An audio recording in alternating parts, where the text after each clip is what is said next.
All right, my friends, back here at the RSBN studio, we are moments away from a press conference from the Trump campaign with Kayleigh McEnany, White House press secretary, and also RNC chairwoman Ronna McDaniel. This will be held at the RNC headquarters in Washington, D.C. We'll get some info on that press briefing for you in just a second. This is a press conference, not a press briefing at the White House. We are in Philadelphia today, so we're relying on Team Trump for the feed today. We're in Philadelphia awaiting a press conference up there. We are going to be in several different places. We are obviously, you're going to be seeing so much of us in the coming days that you're not going to be able to stand it. We're going to be obviously at the Million MAGA March on Saturday in D.C. We're also hearing rumors of Trump rallies. And though I can tell you that we've heard the same thing, nothing is confirmed yet, but I think that would be an absolutely amazing idea for the president to hold rallies right now. And we have a statement here. The Trump campaign released a statement. Donald J. Trump for president will host a press conference in Washington, D.C. with Kayleigh McEnany and RNC chairwoman Ronna McDaniel to discuss Pennsylvania litigation and give an overview of the post-election day landscape. Here's something to keep an eye on here. Which news organizations will actually run this press conference today? It is so important. How many will actually run it?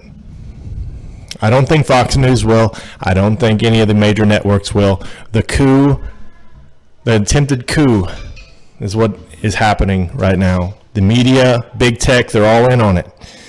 But we'll show you everything here, and appreciate all y'all tuning in. Just stay tuned. We'll get the feed up for you as quick as we possibly can. Thank y'all.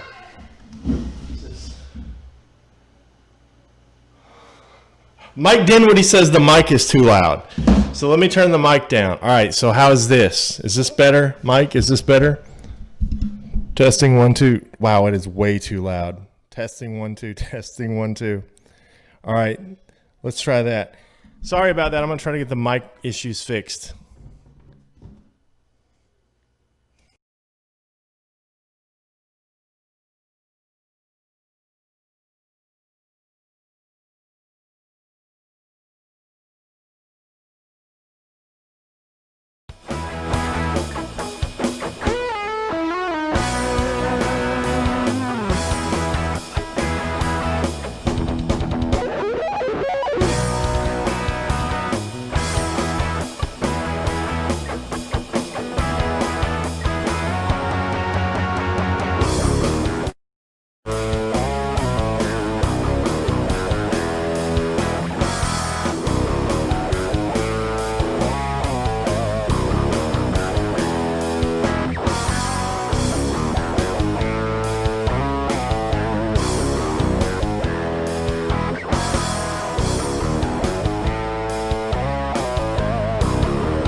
Don't talk about Texas or Amarillo skies. Don't talk about Houston or them Austin City nights. Don't talk about Galveston or sweet, sweet Abilene. Don't talk about Texas. Hey, mister, can I bum a ride? Anywhere you're gone is fine, as long as it's out of town. I could even fill your tank as a way that I can say thanks. I'm feeling kinda down. We can talk about anything that you want to, except one thing, mister, I'm begging you. Don't talk about Texas or Amarillo skies. Don't talk about Houston or them Austin City nights. Don't talk about Galveston or sweet, sweet Abilene. Don't talk about Texas. That's where she said goodbye to me.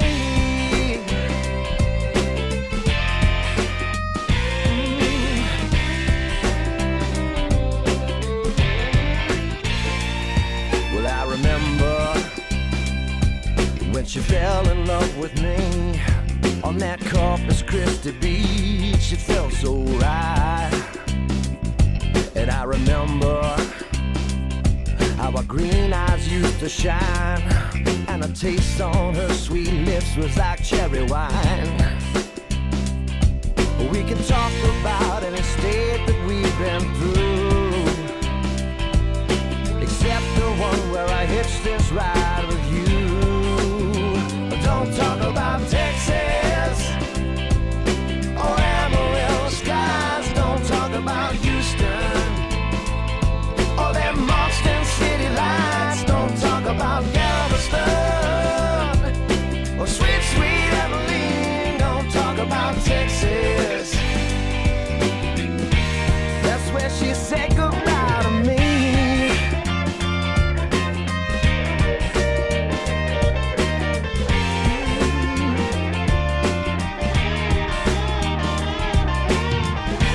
Maybe someday I might just go back and find the best love this cowboy ever had.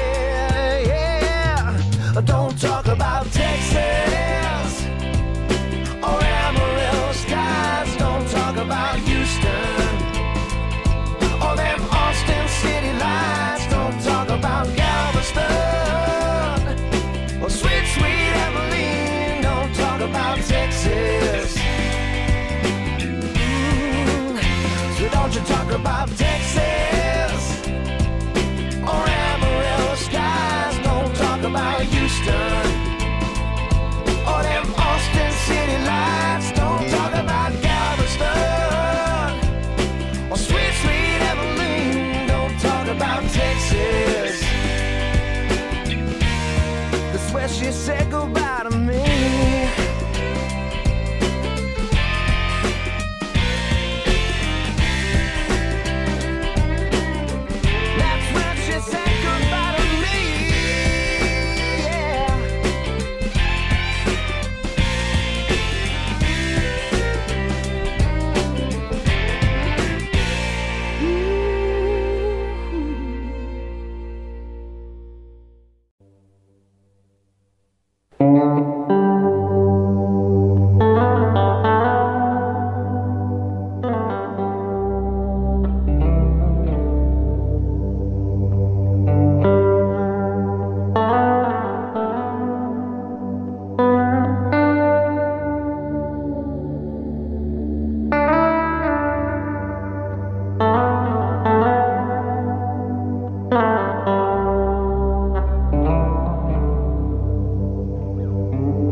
the campaign.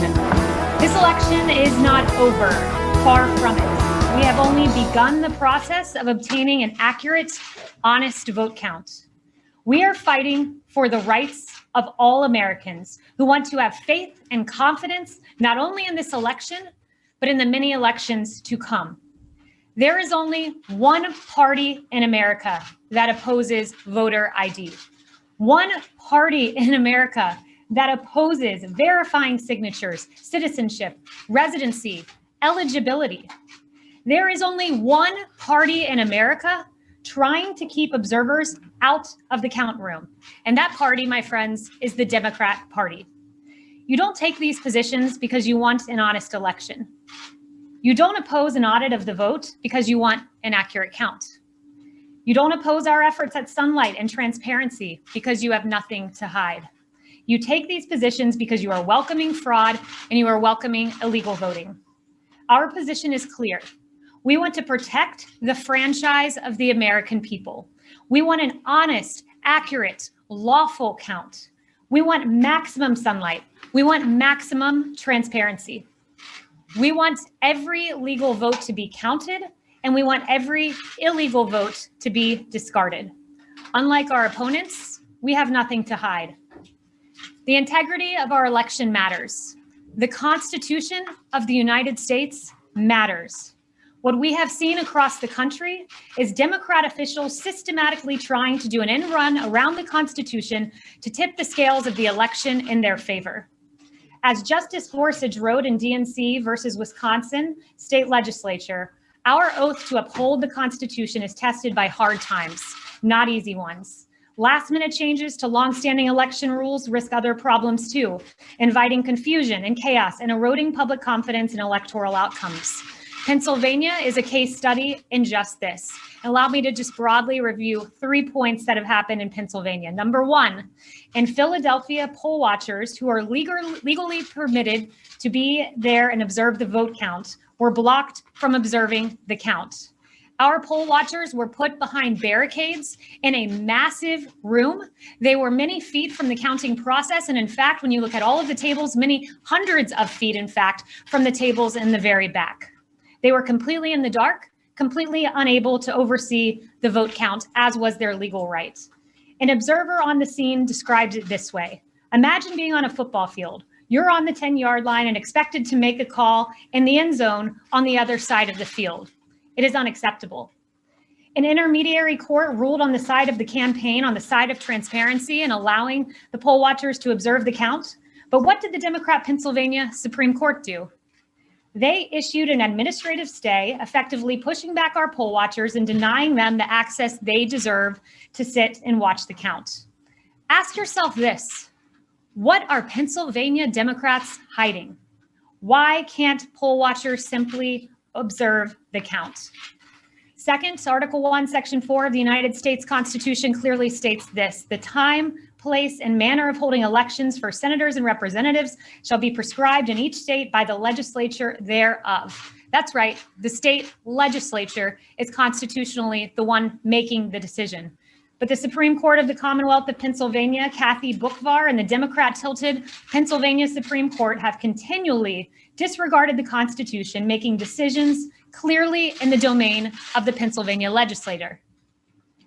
In fact, maybe there's a reason the Secretary of State, Boockvar, keeps substituting her will for that of the legislature in a completely unconstitutional fashion. Perhaps it's because she has motive. In fact, she has shown her partisan hatred tweeting this: using the title, quote, president before the word, quote, Trump really just means the office of the presidency.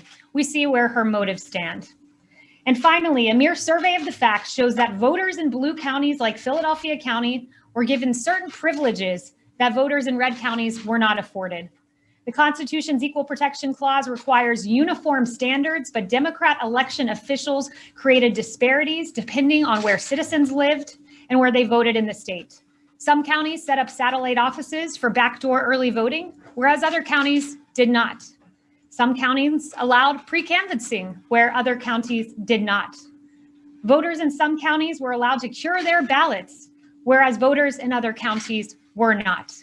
What Pennsylvania has done is provide a case study into how to tip the scales of an election to functionally favor the Democrat Party. This has gone on nationwide.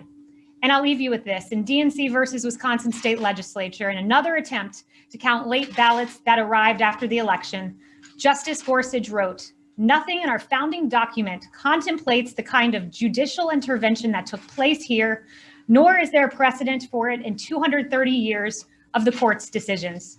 He went on to say, "No one doubts that conducting a national election amid a pandemic poses serious challenges. But none of that means individual judges may improvise with their own election rules in place of those the people's representatives have adopted."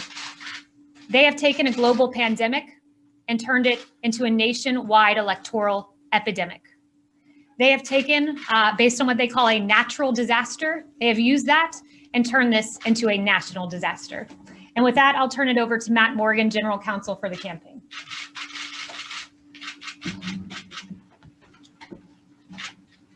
Thank you, Kayleigh. As Kayleigh stated, the election is not over.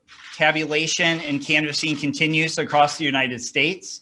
And today in the United States District Court for the Middle District of Pennsylvania, the Donald J. Trump for president and 2 representative voters filed suit against the Secretary of State in select counties, alleging 2 things. Number 1, a violation of equal access based on a lack of meaningful observation and transparency, particularly in Democrat-controlled counties.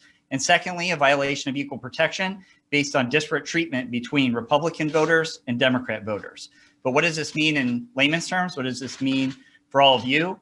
What this means is if you are a Democrat in Philadelphia, you are allowed to work outside the bounds of the restrictions on fixing defective ballots, sometimes referred to as curing. But if you're in Republican counties in the state of Pennsylvania, you are not allowed to do that because they're strictly following the text of the statute in Pennsylvania. Secondly, if you are a Republican in the city of Philadelphia, for example, you are not allowed meaningful access to the observation of the vote tabulation process. If you are a Democrat in a Republican-leaning county in the state of Pennsylvania, you were allowed that access to meaningfully view the ballots as they're being counted. There are, in Philadelphia and Allegheny counties, there were over 682,000 ballots that were tabulated outside the view of our observers who are entitled by law to review those ballots. And we believe that a meaningful review of those ballots could discern that there were ballots that were illegally counted. Our relief that we're seeking at this point is to enjoin the Secretary of State from hurrying to certify the results before they were completely tabulated or canvassed so that we can obtain that meaningful review and discern within those 682,000 ballots at least, and there may be more throughout the state, whether or not there is disparate treatment for Republican voters and Democrat voters in the states, and whether Democrat voters were disproportionately allowed to cure or fix their ballots in some locations in the state and not others. And for example, even at a minute level here today, we are very close. We are very close to the automatic recount statute in Pennsylvania, and this lawsuit itself could change that or swing that small discrepancy. So this is the relief we're seeking at this time, but I would also urge the press and those out there that this is step 1 of a process. We are within our rights to look into these irregularities. We were in our rights to observe the votes as they are being tabulated.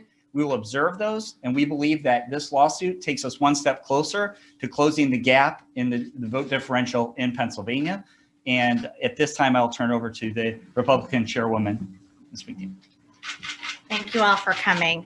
I'm going to start with some of the irregularities we've seen in the state of Michigan specifically, and then I'll go a little bit broader. But Michigan is my home state, and in the county, Wayne County, Republican poll watchers were denied their legal right to monitor the election and purposely kept in the dark.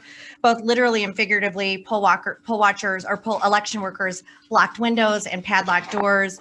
Obviously, that's not going to instill confidence. There are thousands of reports of poll watchers being intimidated and unable to do their job. And as of 4 p.m. this afternoon, 131 affidavits have been completed just in Michigan, with over 2,800 incident reports that have been submitted to us since Election Day. 2 new lawsuits were filed today by people who were working in Detroit, and a whistleblower who has gotten their information. We have gotten their information to the Eastern District Court of Michigan. As you guys can understand, with 2,800 incident reports, this is a lot to track down. It means we're interviewing these people, we're getting their statements, and we're turning them into affidavits. But that takes a lot of time and effort. And as Matt has mentioned, there's a canvas process and a certification for a reason. But I will just tell you the distress that I'm hearing in my state from people who were at TCF and the way they were treated is deeply alarming. I hope you go and look at this. I hope you look at these affidavits, and I hope you hear from the people that were there who feel like they were denied transparency and saw wrongdoing in Detroit. We should all be alarmed by this, no matter where you are on the political spectrum. In addition to that, we've heard hundreds of instances of election workers who were verbally accosted. They verbally accosted our poll watchers and refusals to let them challenge questionable ballots. Election workers were wearing Biden t-shirts and applauding when our poll watchers were kicked out. Imagine volunteering and going and spending your night because you care so much about the integrity of the election, and then to be kicked out and to be cheered as you are leaving. This does not instill confidence in our democracy. And these are good people. I know most of these people. Of the few ballots that Democrat election workers did allow us to challenge, our observers say those ballots were then moved back into the regular pile after our poll watchers were intimidated and pushed from the process. There is a canvas for a reason. There is a certification process for a reason. And unlike Election Day, we need these processes to be transparent. Already in Detroit, we are hearing incidents, and we will have affidavits to this effect, of people not being able to meaningfully canvass and discrepancies that we're seeing in Detroit specifically. So just after a week after the polls closed, Democrats and the media want to ignore these clear irregularities and rush to call states as one and end the certification and canvass process. We're hearing we need to unite, we need to come together. Well, for the thousands of people who spent time and hours going out to be part of this process, who feel disenfranchised, who don't feel like there was transparency, we can't do that unless we search out all these irregularities. Even one instance of voter fraud should be too many for all of us.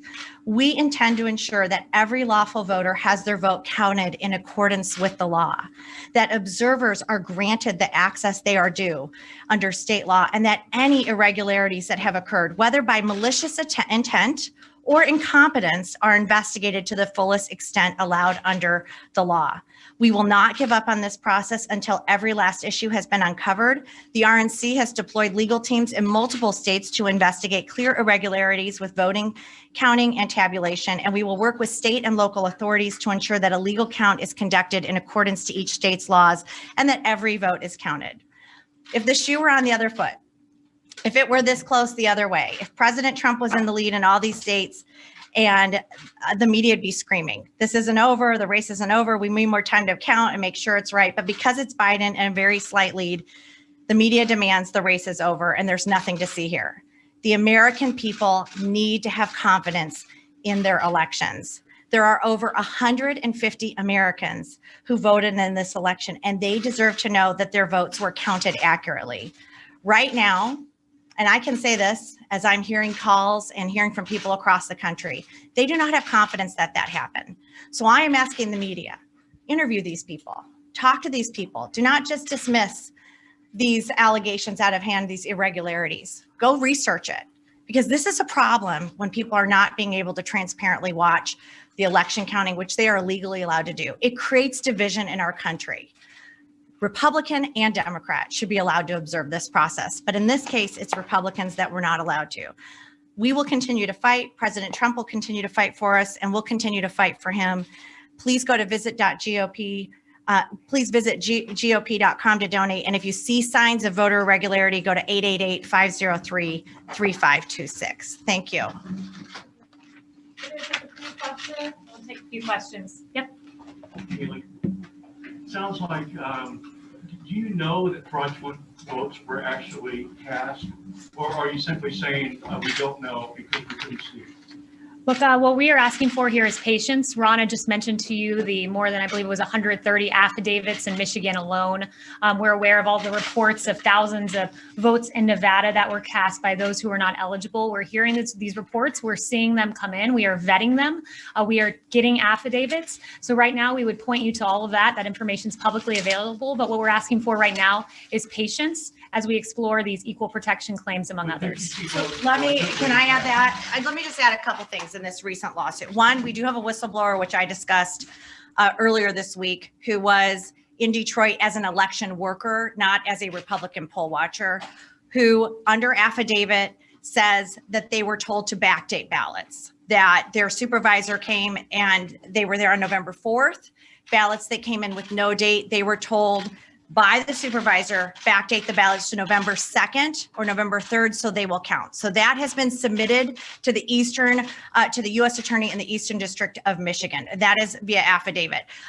If you look at the recent lawsuit, and Mike Reed can get you the information on this lawsuit, let me just share. An election employee with the city of Detroit working at a polling location for 3 weeks prior to the election. This city of Detroit employee directly observed on a daily basis other city of Detroit election workers and employees coaching voters to vote for Joe Biden and the Democrat Party. This employee witnessed these workers and employees encouraging voters to do straight Democrat ballot and witnessed these election workers and employees going over to the voting booths with voters in order to watch them vote and coach them who to vote for. During the last 2 weeks, while this same employee was working at the polling location, she was specifically instructed by her supervisors never to ask for a driver's license or any photo ID when a person was trying to vote. And as absentee ballots that existed all absentee ballots that existed were required to be input into the QVF system by 9 p.m. on November 3rd, 2020. This was required to be done in order to have a final list of absentee voters who returned their ballots prior to 8 p.m. on November 3rd, 2020. In order to have enough time to process the absentee ballots, all polling locations were instructed to collect the absentee ballots from the drop box once every hour on November 3rd. On November 4th, 2020, a city of Detroit election worker was instructed to improperly predate the absentee ballots receive date and that were not in the QVF. She was told to alter the information in the QVF to falsely show that the absentee ballots had been received in time to be valid. The election employee also observed a large number of people who came into the satellite location to vote in person, but they had already applied for an absentee ballot. These people were allowed to vote in person and were not required to return the mailed absentee ballot or sign an affidavit that the voter lost the mailed ballot. Listen, here's the thing. Why aren't you worried about these irregularities? But no, this is a separate question, which is, if you are finding these irregularities, if you have an election worker being told to backdate ballots, that's a problem. We're going to pursue all of this. Is it going to be enough? No, it's going to take time. Is it going to be enough? We don't know.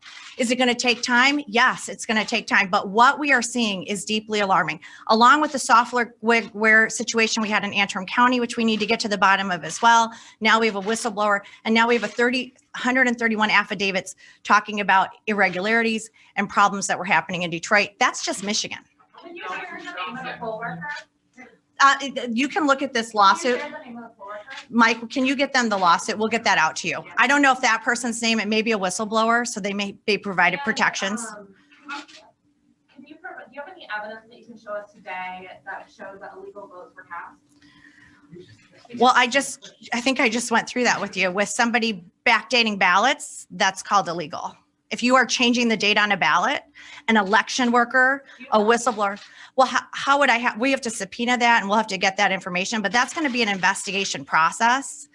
But somebody was told you need to backdate ballots to make them legal, ballots that were illegal under the law. How is there this big conspiracy theory how is there this big conspiracy against red counties and Republican voters with the GOP picked up House seats? How are some Republicans okay? I don't think listen, how is it a conspiracy when a whistleblower from the city of Detroit is saying, I was told by my supervisors to lie and backdate ballots? This is somebody protected under the law. There's no conspiracy there. Matt, you want to go? Well, I can answer at least regarding the lawsuit today in Pennsylvania. Well, the question is about the Republican Party picking up seats. No, but I'm saying, you're talking about how the disparate treatment. So for example, in the city of Philadelphia, if you do not provide an inner secrecy envelope with your ballot as you return it, that is not supposed to count. But what we know is happening in Philadelphia is somehow the city of Philadelphia knew which ballots had inner secrecy envelopes and did not. And we're telling voters ahead of time, hey, you may not have included your inner secrecy envelope. You need to get in here and vote a provisional ballot and get that fixed. But that was only happening in Philadelphia, but that was not happening in the rest of the state because the state law discourages that. So as Democrats were disproportionately voting by mail, they were disproportionately picking up those added votes in the city of Philadelphia. Let me say one final thing. There were 682,479 ballots counted in Philadelphia, in Allegheny County, that there were no poll watchers allowed to watch. It's the job of the media to ask the question why, because all we are asking for is truth, transparency, and sunlight here. That is all we are asking for. And sadly, we are asking the questions many of you should. Isn't the president just being a sore loser? Isn't the president just being a sore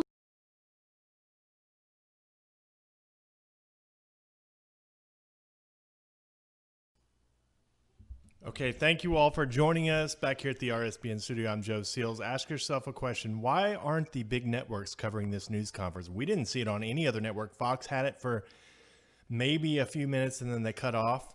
Well, we are here for you and we will air every press conference. This is a major story. This is a huge deal. Where's the media? This seems like it's a coup.